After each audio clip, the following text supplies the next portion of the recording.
Good morning, Phase 3, and welcome to another Phase Assembly for our online learning. And welcome back to my garden, which is becoming a rather regular occurrence of welcoming you into my garden for our assemblies. It's lovely to see you all. I hope you had a lovely weekend with your friends and family, and I hope you did something that made you feel really good, whatever that might be. I'm going to start off with some questions this morning, and I wonder if you can tell me, what did you have for breakfast? I wonder when you had your breakfast this morning. Was it light when you had your breakfast, or was it dark? Now, for some of you, you would have had your breakfast at a normal time. Maybe your alarm went off this morning, you got up, you went downstairs or went to your kitchen and you got yourself your breakfast.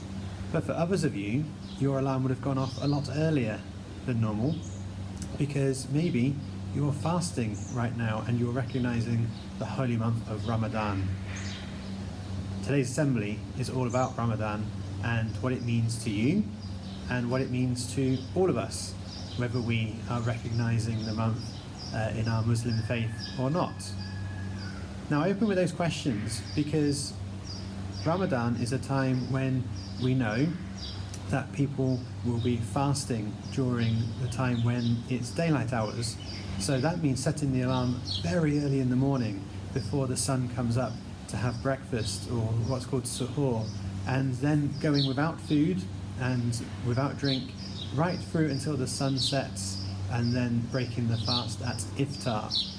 It can be incredibly challenging and very tiring on the body as well to go about your day-to-day work. And at school, we're recognizing those children that are fasting. So if you are fasting, make sure you've told your class teacher. And of course, there will be some accommodation made where appropriate for you completing your work. So don't worry if you're submitting your work a little bit later than normal because you're fasting and need that time.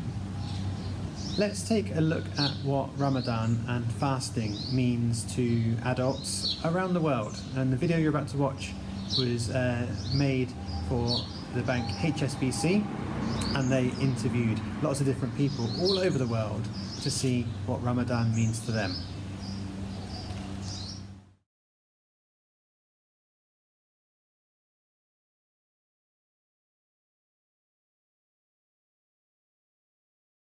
Assalamu alaikum and good morning. Welcome to the first working day in Ramadan. It's almost 1:30 at night.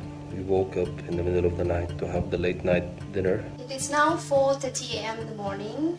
No kidding. Ramadan is the month where Muslims all over the world do the fasting from dawn to dusk. We fast to have empathy for others who are deprived of food and can't afford it. It will take time for your body to adjust. I'm already starting to miss my early friends, the coffee and the cigarette. I'm very excited, a bit nervous as well, because of that. In India, it's about 42 degrees. In the office today is pretty much business as usual. Of course, we don't go out for lunch during the lunch break. We will just have our rest. Some of my colleagues will catch up on the reading. Some will have power naps. On Fridays, Muslims across the world do a joint special prayer in the afternoon. Ramadan is known to be the month of giving. I'm here to volunteer with underprivileged kids. They have to give donations, they have to give charity. That is the main purpose of Ramadan. Today, we're here to pack 200 boxes for those people who are in need. What are you doing today? I am packing, as everyone. Okay, happy Ramadan. Yes, happy Ramadan, Ramadan Kareem. It's 3 o'clock and I still have 1 more hour of work to do, but I feel so exhausted and super thirsty. I don't really feel like terribly hungry anymore during the day. Just tired and definitely cranky. I'm heading home to try to get a nap, which is a very essential part of my day during fasting. When we hear the calling of the sunset prayer is when we break our fast. We're waiting for the iftar announcement on TV. This is when we can break our fast.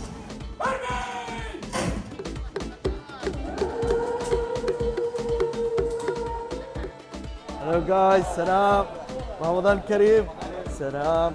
One of the best things about Ramadan is having iftar with your family. Say hi! The first fast is officially over. Right now I'm currently just about to pray. I'm just going to go sit down with my family, eat some food, and then straight after we've opened our fast, we're going to read our evening prayer. I have a basketball game. When you're eating or when you break your fast, all the blood goes to your stomach, so it makes it very difficult afterwards to do any physical exercise. After we get our iftar, we get together, do a bit of Quran reading. It's 11 o'clock at night, and I am outside the mosque now to perform the final prayers of the day. Just before I get to bed, I'm just going to spend a few minutes reading from the Holy Quran. The holy month of Ramadan brings the best out of a lot of people, including me.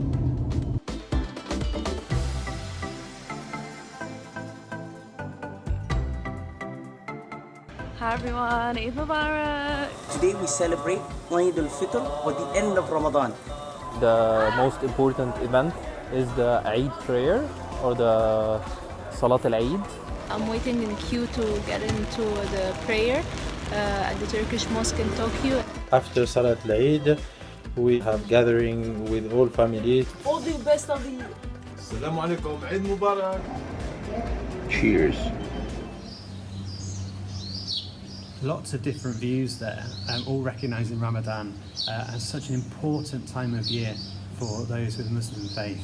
But it's not just about fasting in the daylight hours, it's also about recognising prayer and reading the Quran, reciting verses, as many verses and as often as you can as well.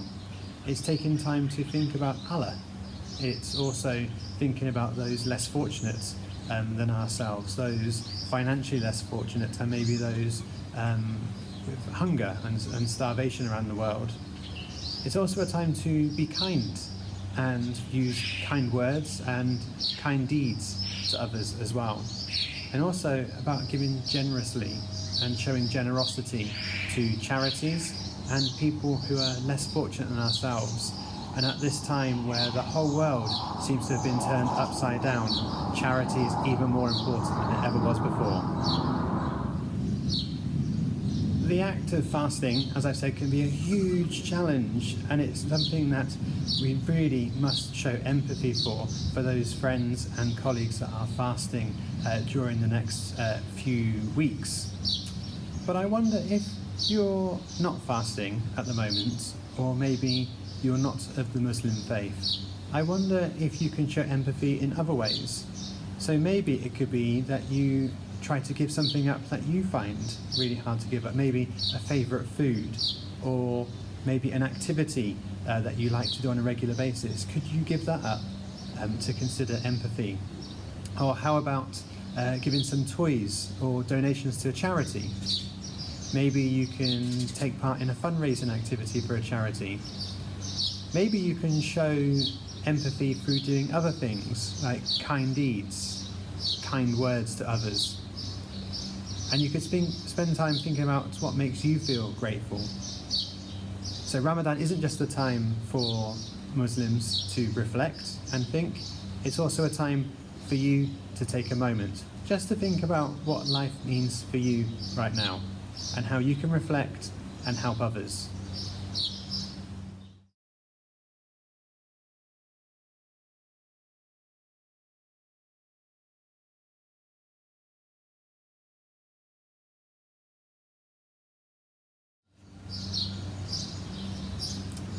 Okay, as it's Ramadan at the moment, I thought we would just pause for a moment on the dance-off competition, and we're going to announce the winner of last week's dance-off between our two teachers on Thursday's assembly, so you can still get those votes in. What I would like us to do, though, is to celebrate our e-praise points today. E-praise has continued throughout the online learning process. In fact, it's been going since September. And it's so good to see the amount of e-praise points that have been earned across the phase. Let's take a look at e-praise across the whole school, and also let's celebrate e-praise in the phase. Let's start by looking at e-praise across the whole school. And these are the points since September. And you can see that it's incredibly close. But Stuart House, with 16,377 points, are only just in the lead of Windsor, with Tudor and Hanover incredibly close.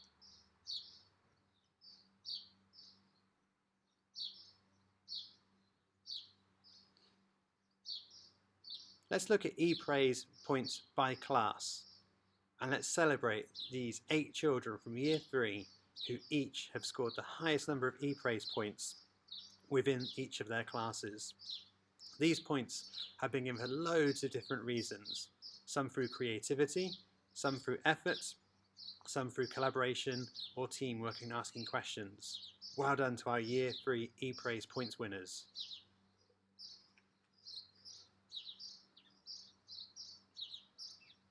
And over to Year 4.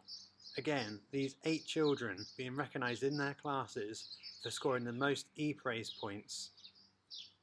Well done to each of you across Year 4 for earning the most ePraise points.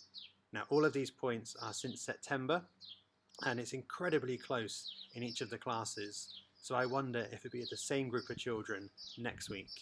Well done, Year 4.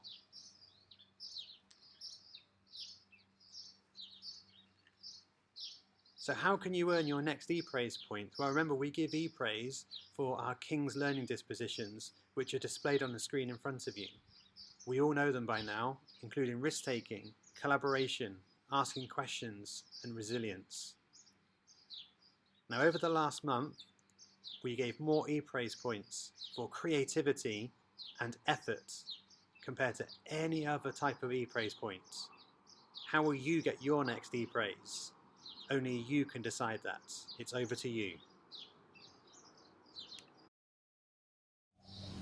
Great to see those children in Year 3 and 4 earning so many ePraise points, and for so many different reasons as well. Absolutely fantastic. Keep it up. Will you be on that leaderboard next time we review the ePraise points? Now, I've set the Year 3 and 4 teachers and learning assistants a challenge of celebrating ePraise points, and during the online learning process, those skills like creativity, effort, resilience, teamwork, and all the others are so important, maybe even more important than classwork as well. So you can still be earning ePraise, and you might see your house going to the top, or you might see yourself coming to the top within your own classes and year groups. So a huge well done, and keep an eye out for those ePraise points coming through on Seesaw very soon.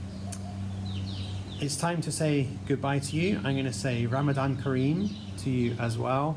I hope you all have an amazing week. Keep up the super efforts with everything that you're doing, and I will see you on Thursday for another Thursday Thanks Assembly. Until then, have a great week.